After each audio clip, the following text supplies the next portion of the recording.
Marcus Aurelius was the most powerful man in the world, and he knew he would die forgotten. That thought didn't destroy him. It made him unstoppable. Look, most self-help advice is trash. It tells you to think positive and believe in yourself. But the Stoics, they taught something different, something dangerous. They said, embrace the worst, face your death, accept that you control almost nothing. And somehow, that made them the most powerful people in history. Today, I'm breaking down 8 Stoic lessons that sound brutal, but will rewire how you think, how you handle pressure, how you make decisions. Fair warning, if you want comfortable lies, this isn't for you. But if you want to become dangerously smart, stay with me. Lesson 1. We're going to die, and that is your superpower. Let's start with the darkest one. The Stoics practiced something called memento mori, remember you will die. Every single morning, Marcus Aurelius, the emperor of Rome, would remind himself, today, I could die. Now, that sounds depressing, right? Like, why would you want to start your day thinking about death? Here is why it's genius. Think about what stresses you out right now. Your boss criticized you. Someone unfollowed you on social media. You said something awkward at a party 3 weeks ago and you were still cringing.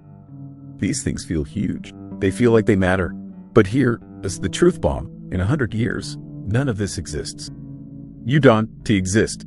The person who criticized you doesn't exist. The entire situation, gone. The Stoics realized something powerful. When you really accept that your time is limited, suddenly all the small stuff evaporates. You stop caring about looking cool. You stop caring about being right in every argument. You stop wasting time on people who drain you, because death is coming, and you don't have time for nonsense. Seneca, another Stoic philosopher, put it perfectly. We're always getting ready to live, but never actually living. You know, that project you keep putting off, that conversation you need to have, that risk were you afraid to take?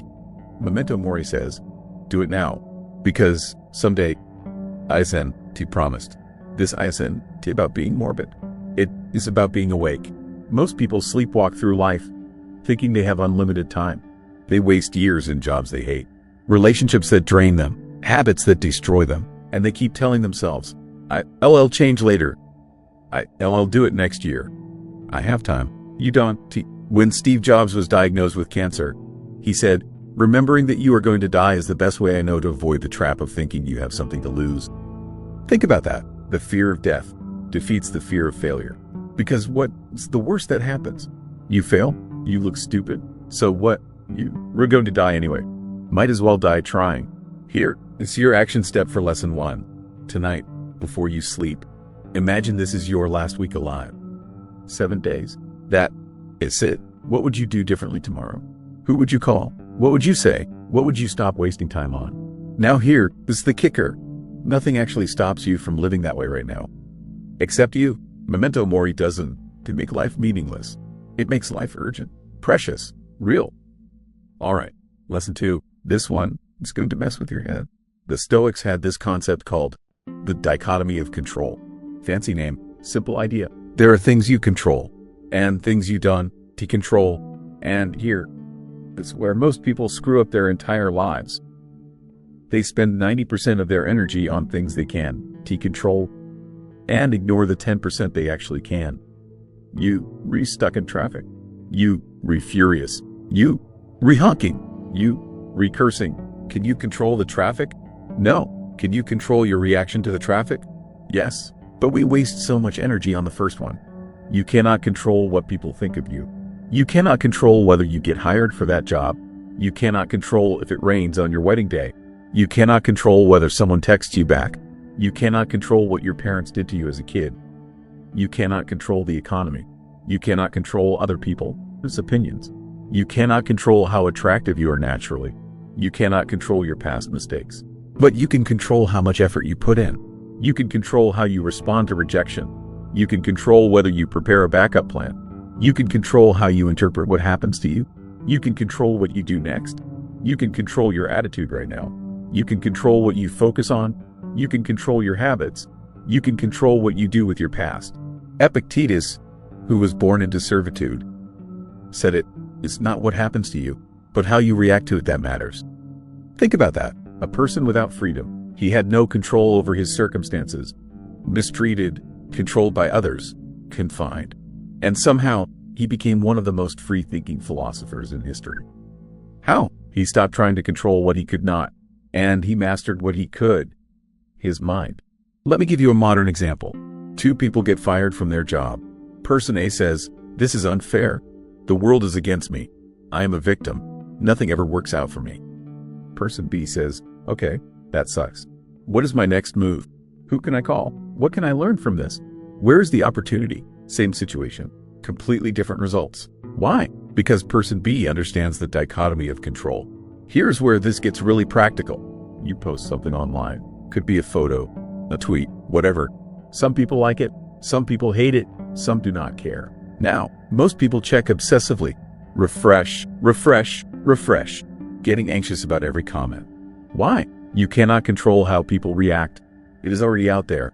What you can control is whether you post it, what you say, and whether you let their reactions affect your next move. The Stoics would say, do your best work, put it out there, then let it go. Because worrying about the results, that is trying to control the uncontrollable. And that is where anxiety lives. Here's what is beautiful about this lesson. When you truly accept that you control almost nothing, you become free. Free from meeting people, disapproval, free from fearing failure, free from anger at things you cannot change. You focus all your power on the tiny fraction of life you actually control. And that tiny fraction, it is enough. All right, lesson 3. This one is uncomfortable.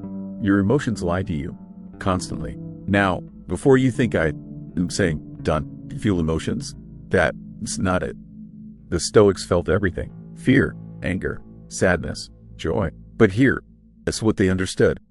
Emotions are just signals. They are not facts. You feel anxious before a presentation. Your emotion says, danger, we're going to fail. Everyone will laugh at you. Is that true? No, that is just your brain, its alarm system going off. Someone doesn't text you back for 3 hours. Your brain, this impression, they hate me. I said something wrong. I am unlikable. Reality, they were probably just busy. Or their phone died. See the difference? Marcus Aurelius wrote, you have power over your mind, not outside events. Realize this, and you will find strength. Think about the last time you were really angry. Road rage, someone cut you off. You wanted to scream. In that moment, it felt completely justified, right? But 6 hours later, you probably barely remember it. That's your emotion lying to you, telling you something matters when it doesn't. Here is the dangerous part. Most people believe their emotions are who they are. I am an angry person. I am anxious. No, you are a person who experiences anger, who experiences anxiety. There is a huge difference. Emotions are temporary. They come and go like weather. You are the sky. Emotions are just clouds passing through. Seneca wrote, we suffer more in imagination than in reality. Most of your stress isn't about what is actually happening. It's about what you think might happen. You re-torturing yourself with stories that aren't even real yet. Here is a practical exercise the Stoics used. When you feel a strong negative emotion, ask yourself, is this thought actually true? Or is it just a story I am telling myself? Can I be absolutely certain it is true? How would I feel without this thought? Most of the time, you'll realize the emotion is based on a story, not reality. And once you see the story, it loses its grip on you. You re-scrolling social media. You see someone living their best life. New car, vacation, perfect relationship. Immediately, you feel bad, jealous, inadequate. Your emotion says, they re-winning. You re-losing. Your life sucks. But is that true? You re-seeing 10 seconds of their life. You have no idea what is happening behind the scenes. The Stoic response, pause, examine, realize it's just an impression. Let it pass. Don't believe every thought that pops into your head. Most of them are garbage. Your brain is like a bad roommate. It talks constantly. It's dramatic, but you have to listen to everything it says. Here is the truth. You are not your thoughts. You are not your emotions. You are the awareness that observes them. And once you realize that, you can choose. You can feel angry and choose not to act on it. You can feel afraid and choose to move forward anyway. Epictetus said, it's not things that upset us. It's our judgment about things. Someone insults you. That's just words. Air vibrating. But your judgment. This is terrible. They disrespected me. That is what causes the suffering. Change the judgment. Change your experience. This is what the Stoics meant by being bulletproof. Not that nothing affects you, but that you choose what affects you and how much. Most people are controlled by their emotions. They read puppets on strings. The Stoics cut the strings. Lesson 4. Suffering is optional. Okay. This one is going to make you mad at first. But stay with me. Pain is inevitable. Suffering is optional. The Stoics drew a clear line between these two things. Pain is physical. It's real. You break your leg. It hurts. You lose someone you love. You feel grief. That is pain. And pain is part of being human. But suffering is what happens when you resist the pain. When you add a story to it. You break your leg. That is pain. Then you think, why did this happen to me? This is unfair. My whole year is ruined. That is suffering. And you created it. Marcus Aurelius wrote, if you are distressed by anything external, the pain is not due to the thing itself, but to your estimate of it. And this you have the power to revoke at any moment. The pain comes from your estimate of the situation, not the situation itself. 2 people get caught in the rain without an umbrella. Person A, furious, day ruined. Of course this happened to me. Person B, laughs. Well, I'm already wet. Might as well enjoy it. Same rain, completely different experience. Person A is suffering. Person B is just experiencing minor discomfort and not adding a story to it. When you resist reality, you create suffering.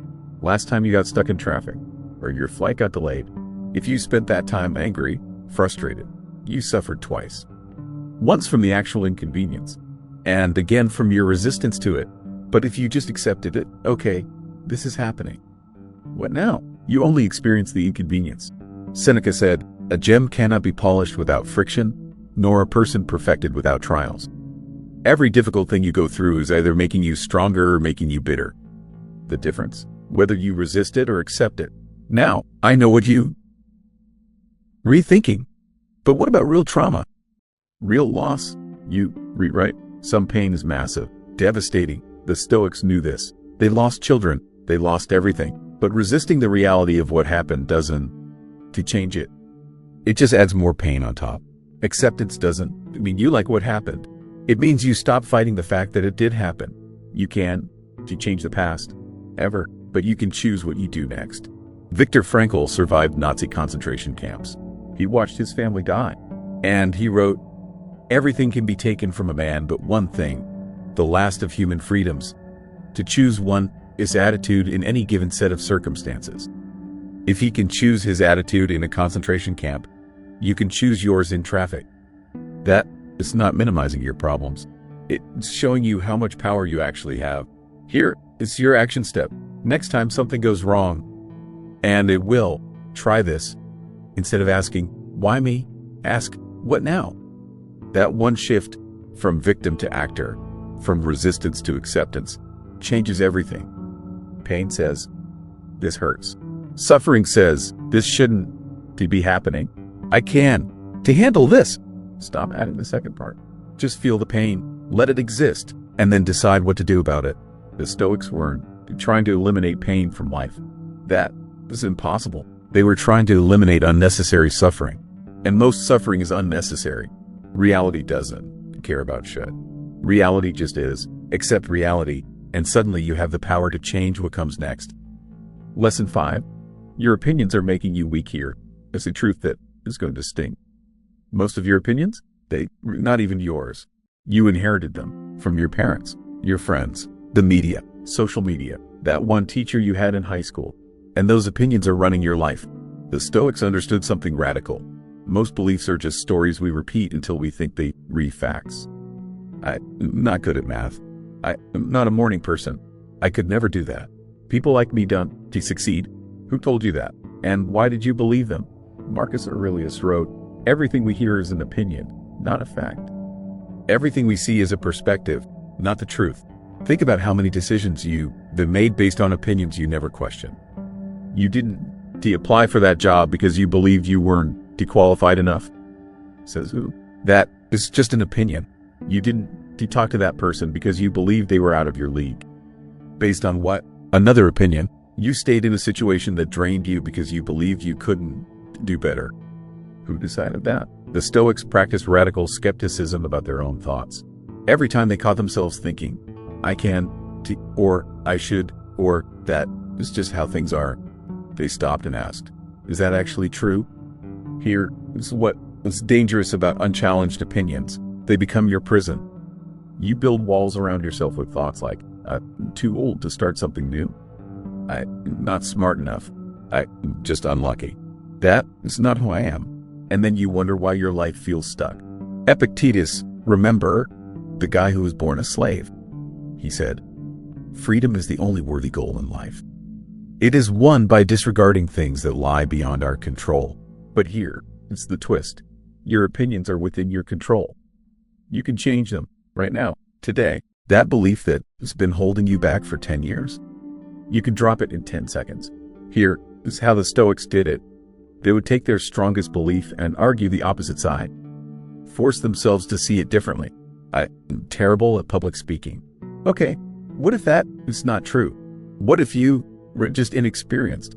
What if everyone feels nervous at first? What if it is a skill you can learn? Suddenly, the belief loses its power. Let me give you a modern example. Someone believes, I'm an introvert, so networking is impossible for me. That is not a fact. That is an opinion about yourself that is limiting your options. A Stoic would say, I prefer smaller groups, but I can learn to network in my own way. I can prepare. I can practice. Being introverted doesn't mean being incompetent. Same person, different opinion, completely different life. The most successful people aren't smarter than you. They just have better opinions about what is possible. Here is your challenge. Write down 3 beliefs you have about yourself that limit you. Now ask, is this absolutely true? Or is it just a story I keep telling myself? Most of the time, it is just a story, and stories can be rewritten. Lesson 6. You getting comfortable with the wrong things all right. This one is going to hurt. You know what the Stoics feared most? Not pain, not death, not failure, comfort. Because comfort makes you weak, and weakness makes you a slave to circumstances. Seneca wrote, it is not the man who has too little, but the man who craves more, that is poor. We live in the most comfortable era in human history. Climate control, food delivery, entertainment on demand, everything designed to make life easier. And we're more miserable than ever. Why? Because they've become addicted to comfort. And anything that threatens that comfort terrifies us. You can speak up at work because it might make things uncomfortable. You can end that toxic relationship because being alone feels uncomfortable. You can start that business because failure would be uncomfortable. You trapped by your need for comfort. The Stoics did something wild. They practiced voluntary discomfort. Marcus Aurelius, the emperor, would sleep on the floor sometimes, wear cheap clothes, eat simple food. Not because he had to, but to remind himself, I can handle discomfort. I'm not controlled by my need for luxury. They called it poverty training. And here is why it is genius. When you voluntarily experience discomfort, you realize it doesn't kill you.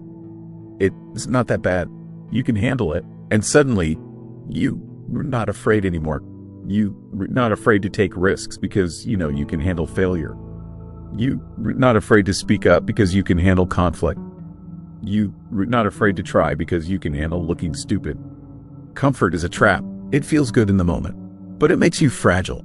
Every time you choose comfort over growth, you're choosing to stay weak. The Stoics knew the easy path leads to a hard life. The hard path leads to an easy life. You want to be dangerously smart? Start getting comfortable with being uncomfortable. Lesson 7. Nobody cares about you, and that is freedom. This is going to sound harsh, but it's the most liberating thing you'll ever hear. Nobody's thinking about you. Right now, you're worried about what people think, what they say, how you looked, what you said, whether you embarrassed yourself. And here, it's the truth. They were not thinking about you at all. They were thinking about themselves, just like you are. Marcus Aurelius wrote, you always own the option of having no opinion. There is never any need to get worked up or to trouble your soul about things you can to control. That embarrassing thing you did last week.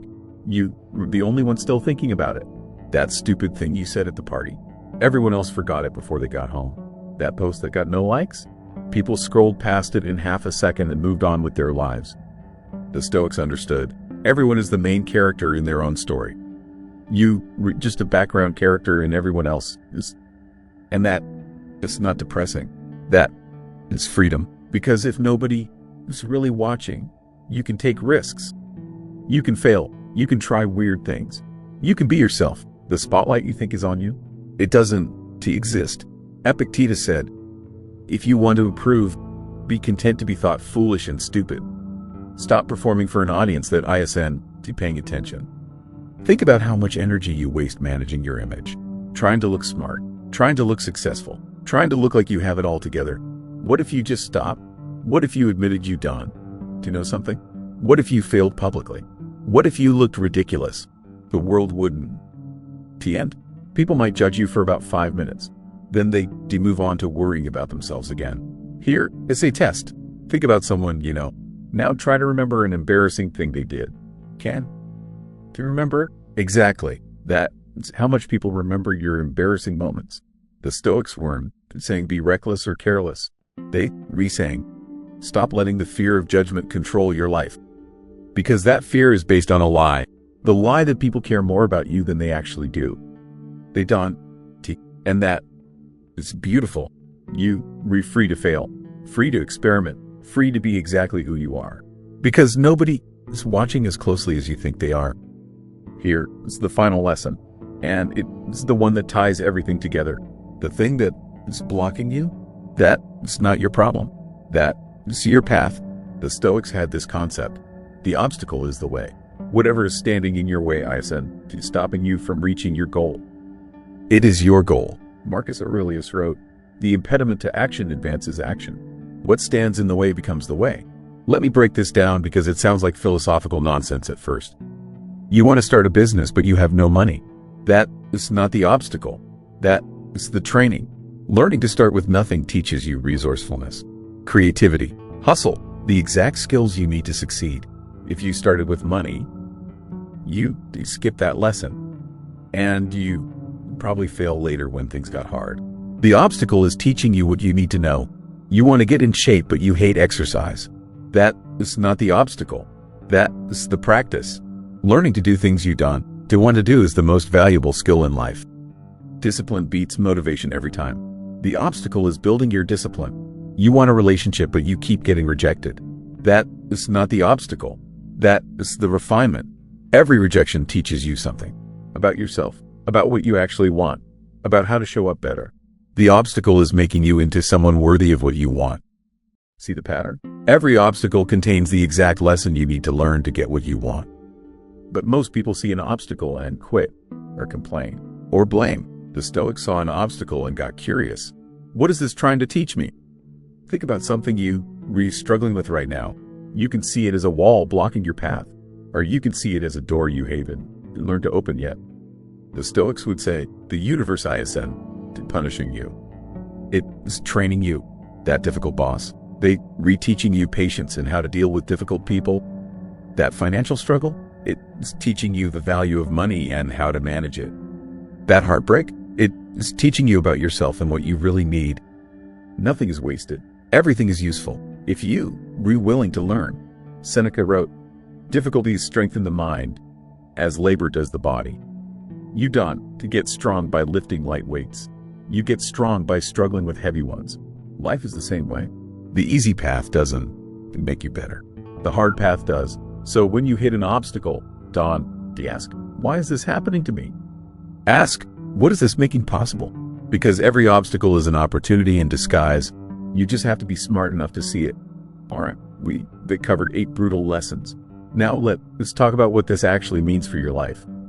Because philosophy without action is just entertainment. The Stoics weren't interested in sounding smart.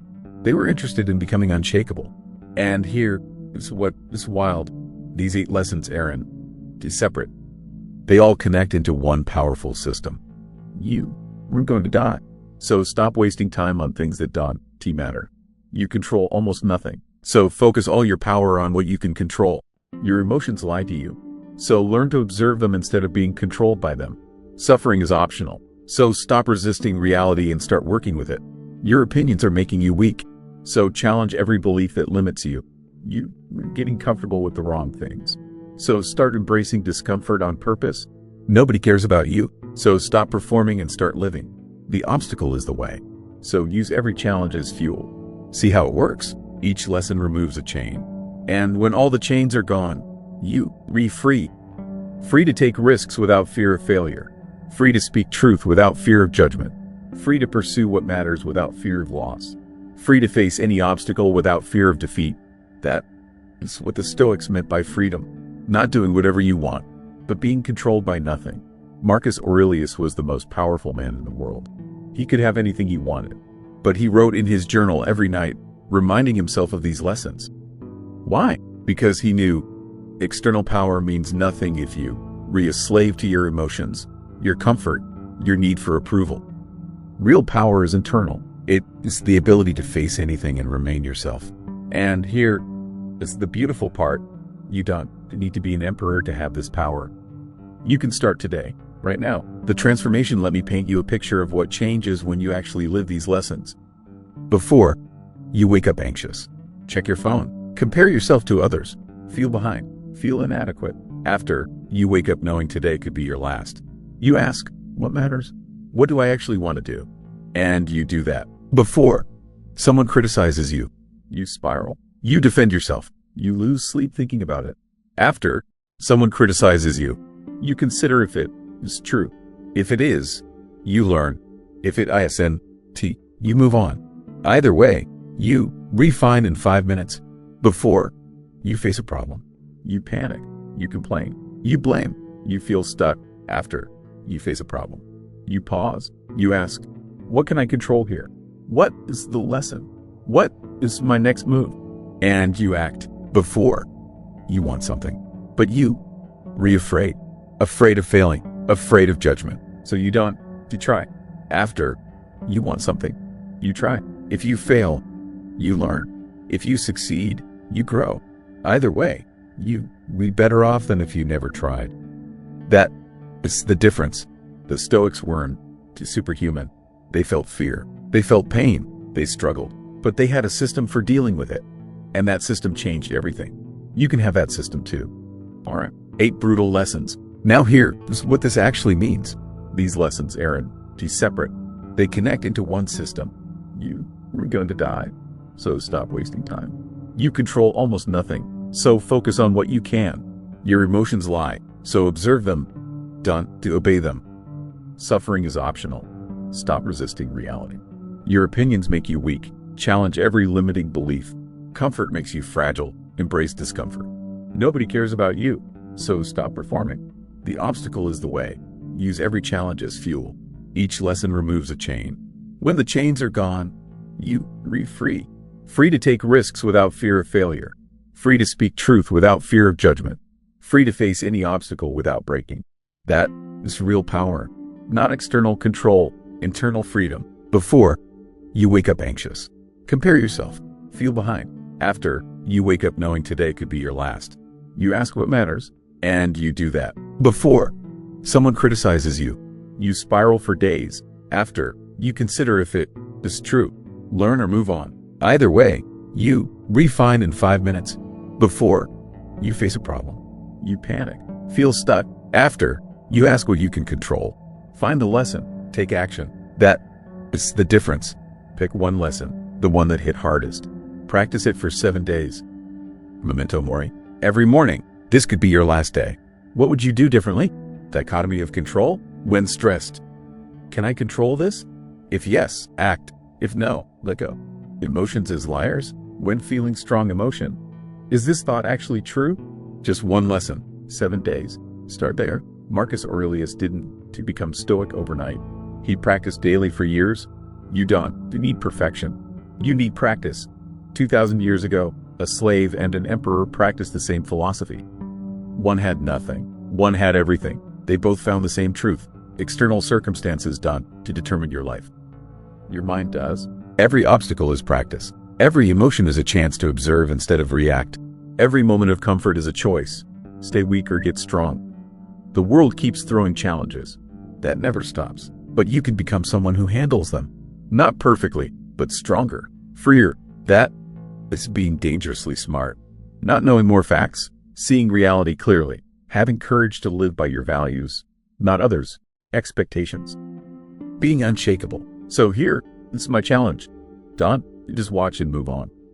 Pick one lesson, practice it. Let it change you. 2,000 years from now, everything we build will be gone.